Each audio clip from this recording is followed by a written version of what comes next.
Hello बच्चों, तो चलिए इस प्रश्न को पढ़ते हैं। बिंदु 2, -1, 5 से रेखा x-11/10 बराबर y+2/-4 बराबर z+8/-11 पर डाले गए लंब की लंबाई ज्ञात कीजिए। तो यहाँ पर देखो एक बिंदु दिया हुआ है। इस बिंदु से इस रेखा पर डाले गए लंब की लंबाई हमें ज्ञात करनी है। तो प्रश्न में आगे बढ़ने से पहले इस प्रश्न से संबंधित जो मुख्य उदाहरण है उसकी हम चर्चा कर लेते हैं। तो देखो मुख्य उदाहरणा क्या हो जाएगी। बिंदु बिंदु x1, y1, z1 से गुजरने वाली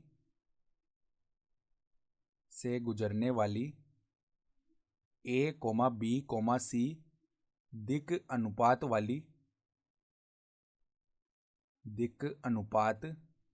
वाली रेखा का समीकरण क्या होता है। रेखा का समीकरण कार्तीय रूप में देखो हम किस प्रकार लिखते हैं इस समीकरण को। L बराबर x-x1 बट्टा में a बराबर y-y1 बट्टा में b बराबर z-z1 बट्टा c बराबर लैम्डा। ये होता है समीकरण। ठीक है। तो अब देखो सवाल में हमें क्या बोला गया है। यहाँ पर मान लो इस प्रकार की एक रेखा है जो हमें सवाल में रेखा दी हुई है, और यहाँ पर ये बिंदु मान लेते हैं a जो कि है 2, -1, 5। तो इस बिंदु a से जो रेखा पर हम लंब डाल रहे हैं, ठीक है, अगर रेखा को L बोल दिया है तो a से जो L पर हम लंब डाल रहे हैं उस लंब की लंबाई बतानी है। तो एक बार हम मान लेते हैं कि a से हम जो लंब डालेंगे वो रेखा L को b पर काटेगा। तो पहले b बिंदु के निर्देशांक निकाल लेते हैं। ठीक है। तो जो रेखा L है उसके दिक् अनुपात देखो हम लिख सकते हैं कितने हैं। 10, -4, -11। तो 10, -4, -11। ठीक है।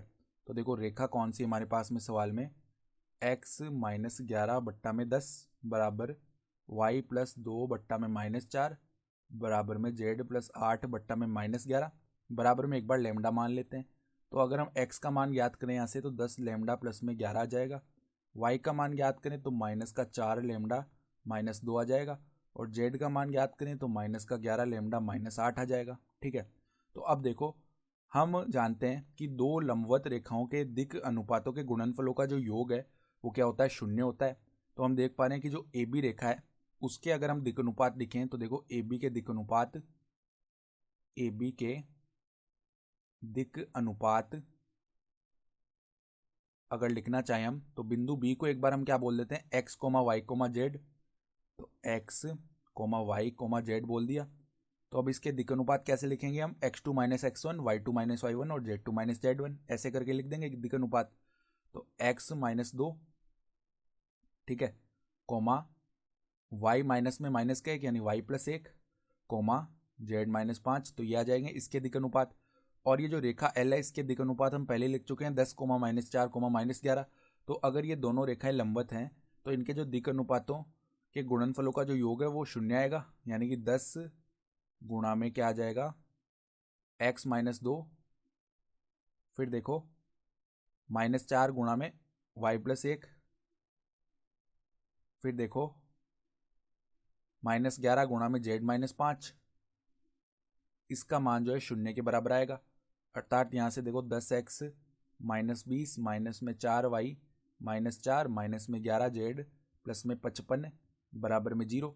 यानी कि देखो 10x -4y -11z, फिर देखो -20 माइनस का जो 4 है वो कितना आ जाएगा, माइनस का 24 आएगा। ठीक है।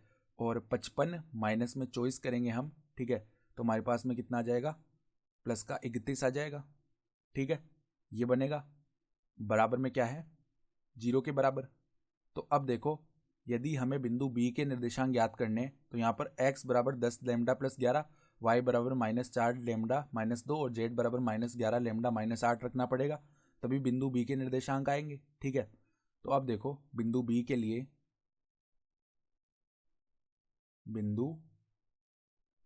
लिए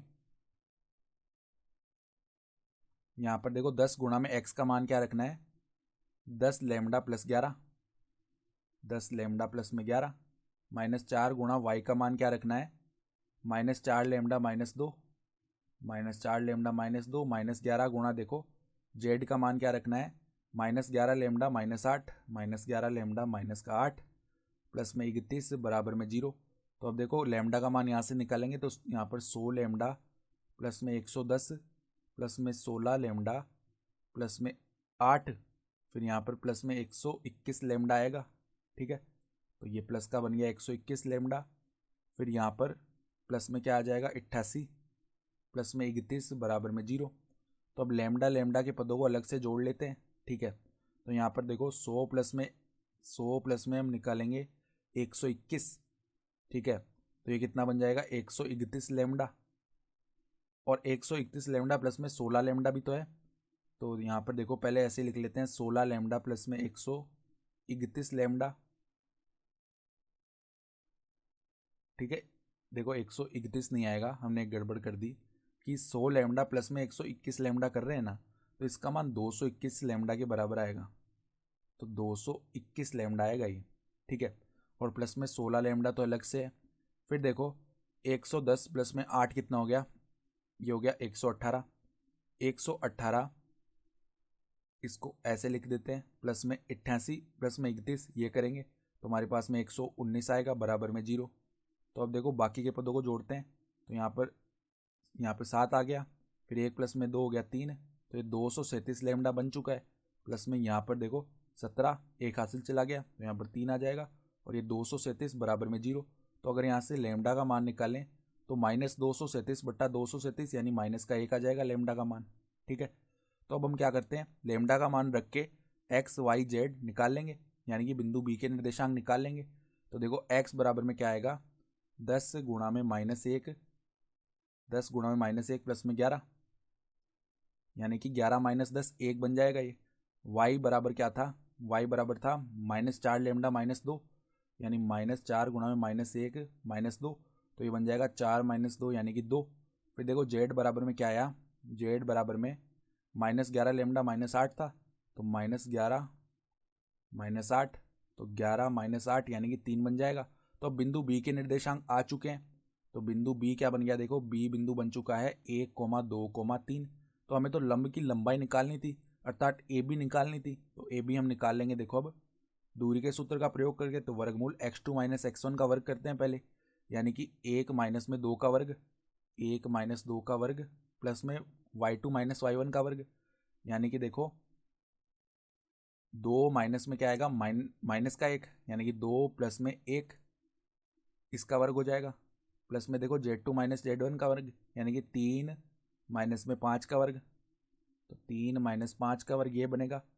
तो ये कितना बन गया 1 - 2 का वर्ग, ये कितना आ जाएगा 1, फिर यहाँ पर प्लस में 9 आ जाएगा, यहाँ पर प्लस में कितना आ जाएगा 4 आ जाएगा, तो 9 प्लस में 4 कितना होता है 13, 13 प्लस में 1 कितना होता है 14, तो वर्गमूल 14 इकाई इतना बन गया।